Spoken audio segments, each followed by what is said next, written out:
Masechet Kiddushin, résumé du Daf Kafé.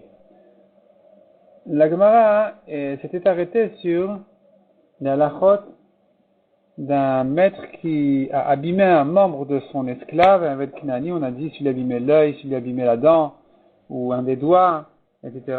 Alors, il se libère automatiquement.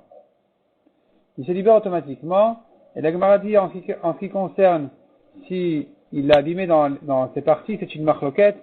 Est-ce que c'est considéré comme un membre visible, ou puisque c'est enveloppé, c'est pas considéré comme un membre visible, et donc il ne se libère pas par ça. La Gemara, en ce qui concerne la langue, ramène encore une discussion. Est-ce qu'on considère la langue comme un endroit, un membre, un organe visible, et qui donc l'esclave se libère par ça ou pas?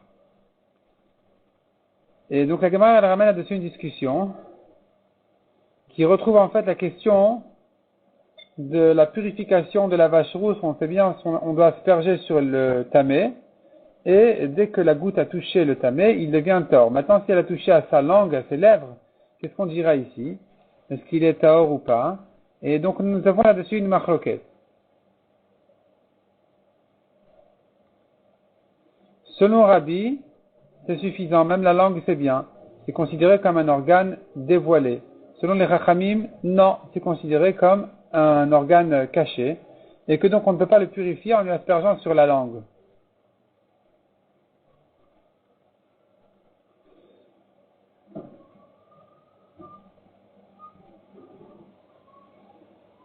La Gemara ensuite revient à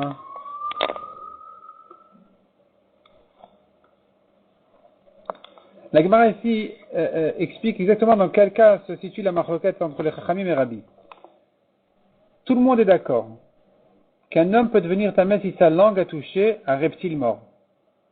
Par rapport à la touma, c'est considéré comme un organe dévoilé. Tout le monde est d'accord aussi qu'en ce qui concerne le mikvé, si sa langue n'a pas touché l'eau du mikvé, il est tahor. On n'a pas besoin d'ouvrir la bouche dans le mikvé, ni de sortir la langue. La discussion n'est que en ce qui concerne la purification de la vache rousse. Est-ce que si ça touchait la langue, c'est bon ou c'est pas bon? La Gemara explique comment ils font ça, comment ils apprennent ça des psukim. Mais la Gemara ajoute, même selon ce qu'on a dit, que la langue dans le mikvé n'a pas besoin de toucher l'eau, il faut qu'elle puisse toucher l'eau. Dans le sens qu'il faut qu'il n'y ait pas de khatita dans la bouche. La Gemara raconte là-dessus l'histoire sur la servante de Rabbi, qui en sortant du mikvé, elle a trouvé un os coincé entre ses dents. Rabbi a dit, elle doit se retremper.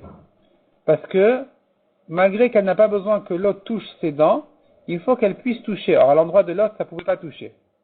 Et donc, il faut donc se nettoyer les dents avant de se tremper. Et la Gemara termine en revenant à la question si les parties sont considérées comme un endroit découvert ou non. Et la Gemara ramène dessus une grande marloquette en ce qui concerne un défaut pour un korban. Dans quel cas c'est considéré exactement comme un défaut et dans quel cas c'est pas considéré comme un défaut. Mishnah suivante. Comment on acquiert un animal? Une vache. Comment on l'acquiert? On la transmet du vendeur à l'acheteur. Et dès qu'il prend, il saisit sa chevelure, il saisit sa cloche, il tient quelque chose de la vache, il l'a acquise. Un mouton, en le soulevant selon Rabbi Meir et Rabbi Eliezer.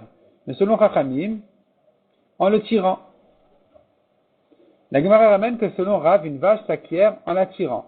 La Gemara demande, mais dans notre Mishnah, on a vu qu'elle s'acquiert en la transmettant, sans la tirer. Donc d'où vient cette halakha de tirer la vache? Répond la Gemara, effectivement, c'est une machloket tanaïm. Rav pense comme le Tana qui dit qu'en tirant, on l'acquiert. Selon Rabbi Shimon, il faut soulever aussi bien le gros bétail que le petit bétail. La Gemara demande alors comment tu fais pour un éléphant? Comment tu vas le soulever?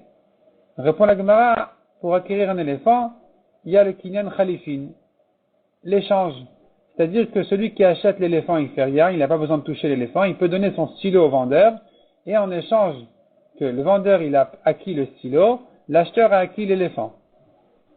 Ou bien il peut louer l'endroit où se trouve l'éléphant.